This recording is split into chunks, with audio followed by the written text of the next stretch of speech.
चलो ये आई। अस्सलाम वालेकुम बुजुर्गो। वालेकुम सलाम जी। हजरत के नाम थारो मेरा नाम खान मोहम्मद है। कित करे नाम है तुम? हम तहसील कालाकोट का अच्छा, तहसील कालाकोट डिस्ट्रिक्ट रजौरी। डिस्ट्रिक्ट। केड़ा महीना मतलब अपना माल ना टोको में ले जी?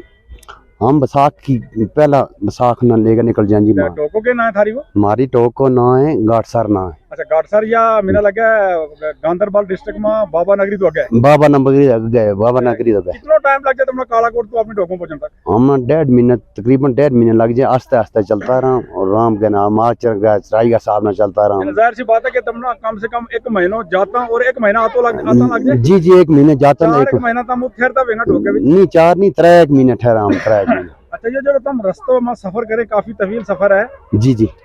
और जो मौसम खराब है कि ऊंची ऊंची जगह और बारिश भी है और साल भर बर्फबारी भी जी है बीच बीच में होती रहे, आन जान का भी थारा माल को नुकसान तो नहीं होता? मेरा अल्लाह पाक का नुकसान नहीं करता। खुदा की बात अल्लाह जात राखी करे जी। नहीं नुकसान होता। तेरी इस साल बहुत बड़ी बर्फ पई है, इसमें कोई हमारा कोई नुकसान नहीं। हम तौर पहुंच गया था जगह पर, हमारा कोई नुकसान नहीं हुआ। जो तुम सफर करें तो सारो पैदल ही करें या बीच में किधर अपना जरा थारा नाल छोटा छोटा बच्चा में औरत में उन्होंने किधर गड्डियां को इस्तेमाल भी करें या कि सारा तुम जरा भी परिवार में सारा माल करना पैदल चलें? नहीं हम पैदल ही चला गड्डियां में। हम ज्यादा बच्चा मारा है या कार का ज्यादा है, हम तन कारी हम ज्यादा चलता ही नहीं है। अच्छा, देख हम थारा नाल गल करके बहुत अच्छा लगा। अल्लाह तुमने सलामत रखा, थारा माल ना सलामत। अल्हम्दुलिल्लाह अल्हम्दुलिल्लाह। शुक्रिया।